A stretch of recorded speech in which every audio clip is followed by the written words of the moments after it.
Hey y'all, it's Chrissy-O here from Chrissy-O's Clucky Chronicles YouTube channel and ChrissyOShow.com. So, hey y'all Clucky crew, how's all my flocktastic flock stars doing today?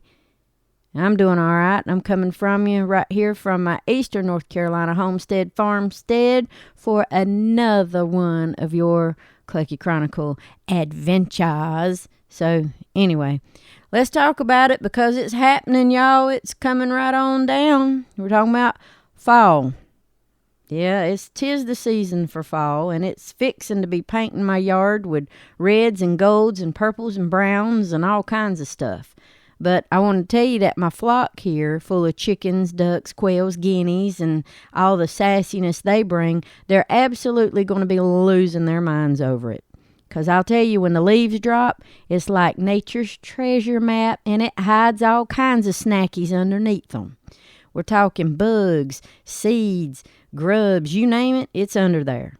So we're going to go on a fall foraging adventure just to see what my feathered babies are finding in them leaves. And if you're interested, we're going to talk about why they love it, what they're hunting for, and we're just going to toss in some real good fun facts just to keep it real, because y'all know how it is. I don't tell you what to do with your flock. I just give you some little tidbits and information, and y'all can do with it whatever you will. Anyway, we're going to be mixing up some stuff today and seeing what stirs up these leaves and getting all this good leaf crunching goodness. All right. Now, if you did miss any of the other videos where I did talk about fall, leaves falling and changing and composting and other kinds of things, be sure after you get done with this one, you go back and watch them too. And there's how that goes. And then you learn you a lot more. Anyway, grab you a sweet tea, get yourself a coffee, and let's follow the flock on down in the yard and see what's going on.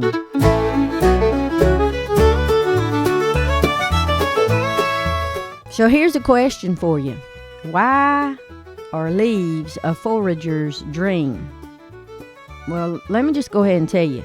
Fall leaves ain't just pretty to look at, okay? It's literally a buffet for my birds. Because when all these maples and sweet gums and other trees that I got that shed, it just piles up on the ground. And I'll let it pile up on the ground. Sometimes I don't even rake it. How about them apples? They pile up, but they're trapping all sorts of goodies underneath it, okay? You got worms, beetles, ticks, seeds, creepy crawly bugs, all kinds of stuff. Well, my chickens, like my good old Nanaroo, he just goes wild. Wild. Honey, he's scratching for everything he can nibble on. You know, and I don't know if you noticed or not, but a single chicken, they can eat up to 80 ants a day. They can eat ticks. They can eat grubs and worms. They can eat a lot of that stuff. So for me, it's nature's pest control just with my chickens alone. But then I got my ducks, you know, and then they're waddling in. They use them little bills. They dig them little holes and they sift for slugs and tiny critters, especially after a good rain, you know, when the ground's all soft and wet. Or if I let them out free ranging in the mornings, you know, you got all that dampness on the ground. So that's a good thing. Then, even though my quail's in their quail barn and their flight pen, I mean, you still got to say, bless you, tiny little baby heart. They're little detectives, and they're pecking at anything that goes into their little flight pen, and they're pretty precise with that, too. And we give them some extra, you know, things and enrichment to play with. We throw some leaves in there for them, too. And then you got the guinea fowl. Well, mine are not old enough to lay eggs or anything yet, but I got the pied and the lavender keats, and they're literally like, when they grow up, they're going to be the MVPs of darting through leaves like they're on a mission. Right now, they're already eating the bugs faster than I can, you know, eat cornbread. So that's good, and they're just in their little run in their little coop getting used to the yard and getting used to everything. So it's going to be interesting to see what they do when they grow up. So I'll say that leaves, well, they do a lot of things. They keep my ground cool and keep it a little damp underneath because it's making it a bug paradise. So that helps with the feed bill a little bit too, because they're not eating as much as that feed as they are doing natural things that they would naturally do. Plus, all that scratching it literally helps turning the dirt. It's like my flocks doing the gardening for me. I don't know if y'all notice or not, but I kind of suck at growing stuff, But hey, out there in the yard, we got plenty of clover. I can grow grass and weeds and all kinds of stuff for them. So for my flock, it's sustainable living for them at its finest.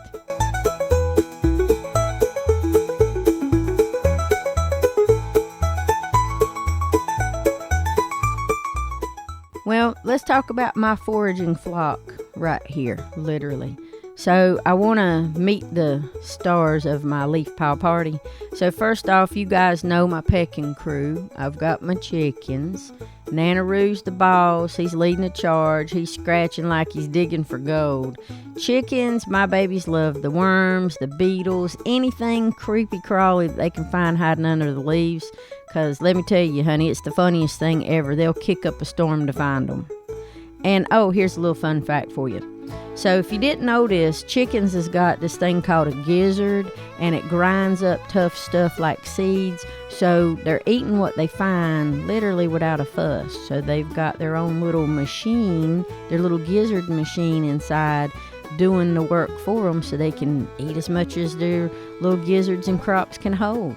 So if you watch them, you can watch how they tilt their head, like they're just kind of sizing up that leaf and sizing up the area in the ground. And we might not think they're smart, but they're pretty smart cookies when it's out, time to free range and forage.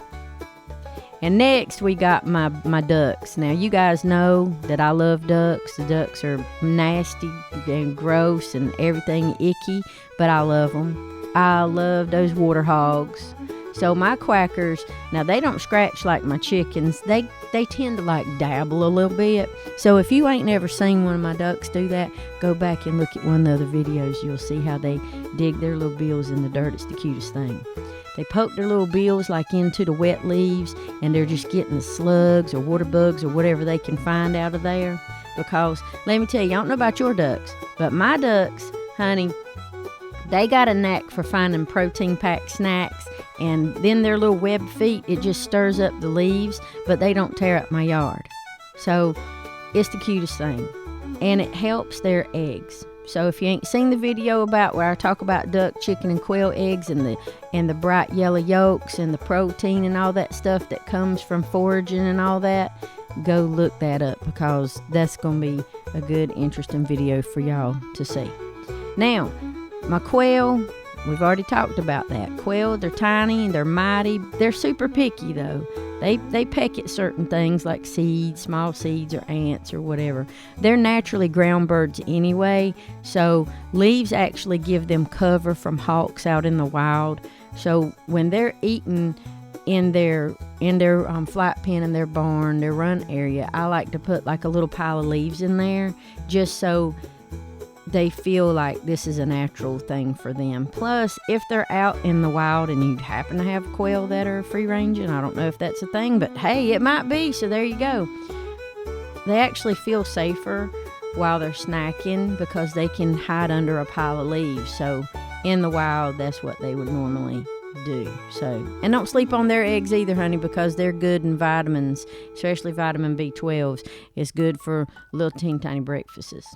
But anyway, let's move on. So my guinea fowl, you guys know that I got pied and lavender keats. Now, these little noisy things that sound like miniature car alarms, they're going to be the rock stars of foraging. So if you got guinea fowl, you know what I'm talking about. Mine will chase down, as little as they are, will chase down a little grasshopper that gets in their little run, and they eat ticks like it's just their job. That's what they do. And kind of it is their job. That's what they do. So anyway, they got long legs, and honey, they can cover some ground, and they're loud about it. So if y'all hear guinea fowl and that little loud racket, they're telling the world that they found them some lunch in these leaves. So if you ain't got guinea fowl, get some. I love mine.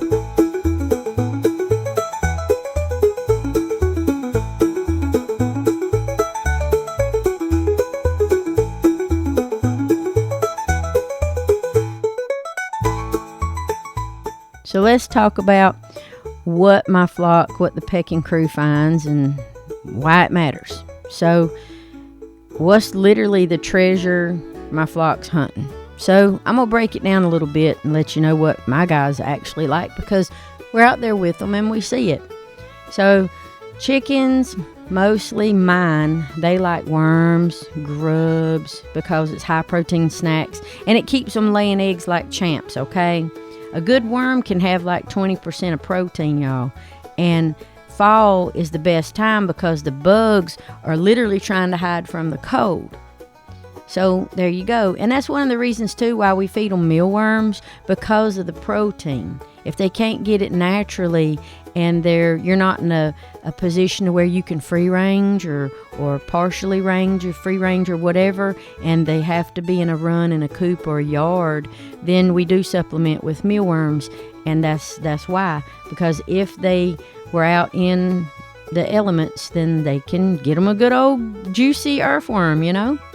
Now my ducks, I've noticed that they love slugs and snails because it's got healthy fats, and their feathers are super shiny like that. Now, if you ever notice how glossy and slick my ducks look, I mean, if you get past the mud and the clay, they look kind of glossy and cute, right? Anyway, that's foraging work. That's how it goes. That's what makes them pretty. They need that protein, and they will seek it out. Now, my quails, they go for like the small seeds and small insects. Like they'll eat some ants and stuff because those things are packed with energy for their fast little teeny tiny bodies. And my guinea fowl, honey, when I tell you they are the goats of the air, they clean up everything. I call them the cleanup crew. They gobble up ticks like it's nobody's business, beetles, and they'll get small little snakes. Y'all know how scared I am of snakes. I did a vlog on it. Had me a nice little panic attack. I don't care what size it is either. But now the guineas, they'll take care of all that for you.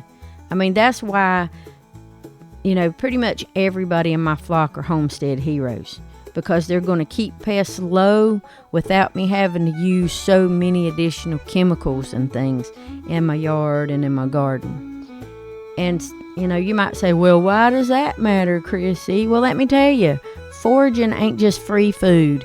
It's natural, and it's a natural cycle of what they do and a natural cycle of life. Because back in the day, like my Granny Lorene's time, folks, they just let their birds roam in the garden for snacks and roam. And, you know, now you see all these people talking about organic free range and making a comeback. Well, if you go look in other countries and different places, like in Japan, they use ducks, and I mean thousands of ducks, just to go in and weed out the fields, just to eat the bugs and stuff. You can actually look that up. But here it seems free ranging is making some sort of a comeback. So it does save on feed costs. It does help keep your flock healthier. And it also helps maintain your yard, like you got a little ecosystem going on. Because I can tell my yard and woods and all that stuff is getting better just by what we're finding in it. So I've got a nice little ecosystem going. Plus, you want to watch them dig up things, honey, that's just pure entertainment and joy. It's better than any TV show that they got out today.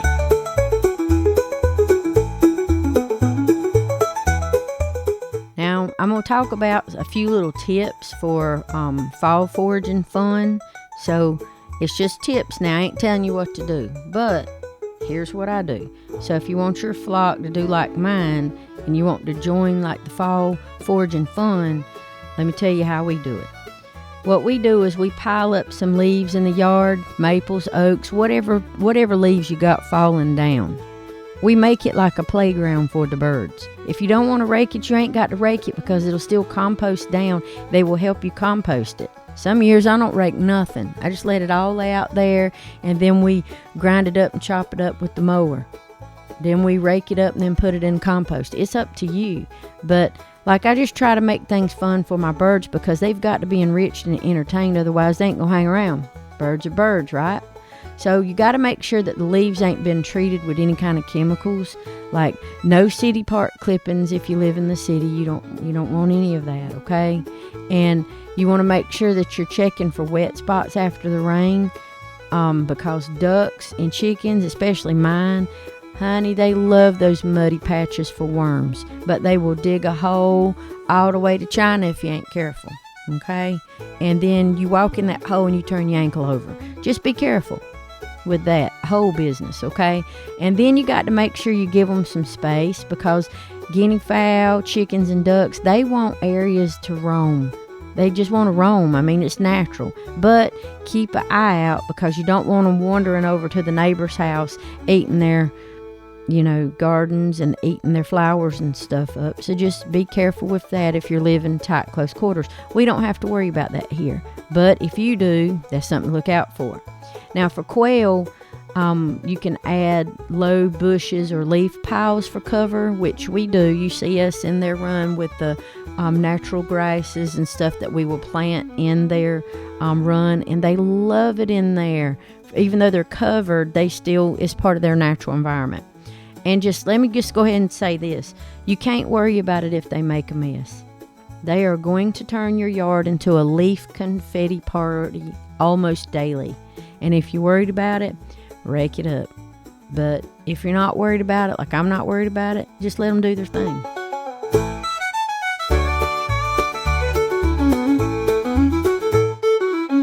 Well, I hope you guys enjoyed us talking back and forth about this wonderful leaf party thing here, and how leaves and foraging and fall foraging is just good for your flocks. So I'm going to say that's going to be a wrap on that, y'all. And I just think, ain't it wild that chickens, ducks, quails, and guinea fowl, they just will find literally every kind of wonderful, yummy snacky under the leaves. It's like a hide-and-go-seek party. The bugs and the worms and stuff hide under the leaves, and then my babies go out and find it. And I'd love to know what your flock's digging up this fall. So just let me know in the comments. Drop your stories in there. Send them to me. Let me know. We'll converse back and forth. Now, if you loved it, I want you to smash the like button and subscribe to Chrissy-O's Clucky Chronicles. Ring the bell for more notifications. And if you want that free recipe book whenever we reach 1,500 subscribers, all you got to do is sign up for the monthly email newsletter. Just go to ChrissyOShow.com. It's going to be over there. Everybody wins it if you're signed up. So you got to be subscribed to the YouTube channel. You got to sign up on the website for the monthly emails. All I do is send out one newsletter a month. That's all I do. I don't spam you. I don't do none of that crap. I don't want to be spammed, so I ain't going to do it to you. Anyway, go do those two things, and as soon as we hit 1,500 subscribers, y'all, it's going to be wonderful. You're going to enjoy that egg recipe book, I'm telling you. Got a bunch of good recipes in there that came direct from Granny Lorene's little cookbook thing that she made herself. So anyway, I don't know what else to tell y'all. If you can't be good, y'all, I guess you can just be good at it.